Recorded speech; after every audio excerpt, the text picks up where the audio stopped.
China చూస్తుందంటే Iran వారితో America బలహీనమైంది అనేది నిస్సందేహం. Iran వారితో అమెరికా బలహీనమైంది ఒకటైతే చైనా బలపడింది. ఎందుకు బలపడింది? సరైన విధానంతో ఉన్నారు.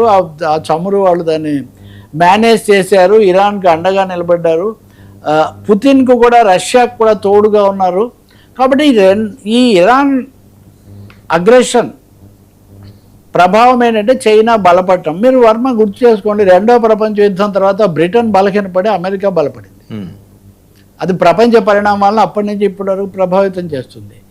అమెరికా స్వభావానికి చైనా స్వభావానికి చాలా తేడా ఉంది. వాళ్ళు ఎవరి మీదకి ఏరే దేశాలను ఆక్రమించడం చైనా ఇప్పుడు చేయలేదు. కానీ ఈ ఇరాన్ మీద దుస్సాహసం చేసిన తర్వాత మటుకు అమెరికా బలహీనపడింది, చైనా బలపడింది అన్నది ఈ అంతర్జాతీయ సదస్సుల్లో అన్నిట్లో కూడా ఇది ఒక కొట్టొచ్చినట్టు కనిపిస్తుంది. దీనికి తాజా ఉదాహరణ ఏంటంటే చైనాలో జరిగిన ఒక శాంతి సదస్సుకు భారతదేశం నుంచి కూడా అధికారులు వీళ్ళందరూ హాజరయ్యారు. అక్కడ భారత రాయబారి దొరైస్వామి ఆయన పేరు. ఆయన మాట్లాడుతూ భారతదేశంలో చైనా పెట్టుబడులు పెరగాలని ఆయన ఆహ్వానించాడు. చాలామంది చైనా వ్యతిరేక కథనాలతో ఊగిపోయిన వాళ్ళకి ఆశ్చర్యం కలగవచ్చు. భారత రాయబారి దొరైస్వామి బీజింగ్లో జరిగిన సదస్సులో మాట్లాడుతూ చైనా పెట్టుబడులు భారతదేశంలో పెరగాలి, దానివల్ల ఇంకా మన సంబంధాలు చాలా బాగా అవుతాయి అన్నారు.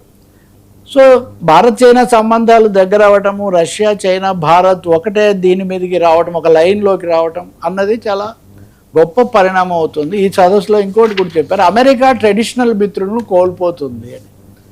ఈ క్రమంలో చివరి పంచ్ లైన్ ఒకటి చెప్పాలి, చైనా ఇండియా లేకపోతే చైనా రష్యా ఇలా ఉంటే ఇజ్రాయిల్ మొన్న జేడీ వాన్స్ మాట్లాడుతూ అమెరికా ఉపాధ్యక్షుడు, ఇజ్రాయిల్ ఈజ్ ఐసోలేటెడ్, ప్రపంచ రంగస్థలం మీద ఇజ్రాయిల్ ఏకాకి, ఒక్క అమెరికా కాపాడకపోతే వాళ్ళకి ఎవరు దిక్కు లేదన్నాడు.